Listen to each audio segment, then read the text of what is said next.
ঈদের ছুটিতে সমুদ্র সৈকতে ভিড় করছেন দর্শনার্থীরা। এই মুহূর্তে কক্সবাজার সৈকতে আছেন রিপোর্টার সোজাউদ্দিন রুবেল। সরাসরি যাচ্ছি তার কাছে। রুবেল, ঈদের ছুটিতে ভ্রমণপ্রিয় মানুষের গন্তব্য কোথায় হতে পারে, এমন প্রশ্নের উত্তরে বলা যায় বিশ্বের দীর্ঘতম সমুদ্র সৈকত শহর কক্সবাজার। আমরা লক্ষ্য করছি ঈদের যে ছুটি, ঈদের টানা ছুটিতে আজকে দ্বিতীয় দিন আমরা লক্ষ্য করছি বিপুল সংখ্যক পর্যটক। সকাল থেকে দুপুর পর্যন্ত আসলে যে পর্যটকের পরিমাণ কক্সবাজার সমুদ্র সৈকতে কলাতলি, লাবণী এবং সুগন্ধা পয়েন্টে যে পরিমাণ দেখেছি, বিকেল না হতে সে পরিমাণ কিন্তু আর অনেক গুণে বেড়েছে। এখন বলা যায় পর্যটন সংশ্লিষ্ট ব্যবসায়ী, লাইফগার্ড থেকে শুরু করে ট্যুরিস্ট পুলিশ যেটি বলছে, এই মুহূর্তে কক্সবাজারে 2 থেকে 3 লাখ পর্যটক কক্সবাজারে রয়েছে এবং তারা সমুদ্র সৈকতে ঘুরে বেড়াচ্ছে।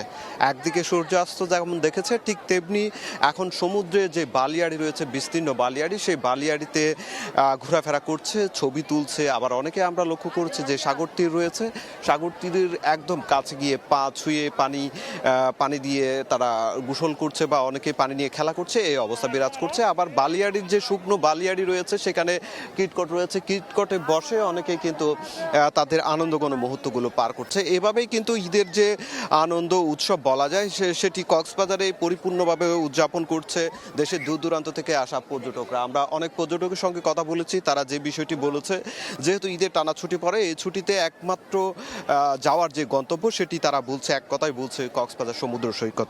সমুদ্র সৈকতে আসলে তাদের যেমন আনন্দ দ্বিগুণ হয়ে যায়, ঠিক তেমনি ঘোরাফেরা করে অনেক বেশি আনন্দ পান বলে তারা জানিয়েছেন। অনেকেই নিজ গ্রামে কিংবা শহরে, ঢাকা শহরে ঈদ করে, তারা বলছে যে ঈদটা তারা কক্সবাজার বিশাল সমুদ্র সৈকতের সামনে করার জন্য অনেকে ছুটে এসেছেন।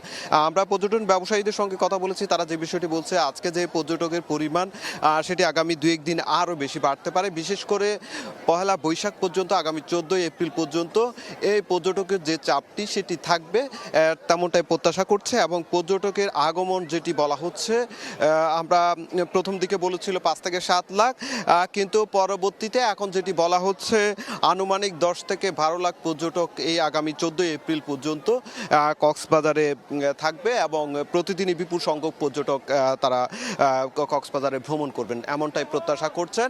আর যেহেতু বিপুল সংখ্যক পর্যটক এসেছে, সেক্ষেত্রে লাইফগার্ড থেকে শুরু করে ট্যুরিস্ট পুলিশ এবং জেলা প্রশাসন সার্বক্ষণিক নজরদারি বাড়িয়েছে। তো এই ছিল আমার কাছে সৈকত থেকে সবশেষ।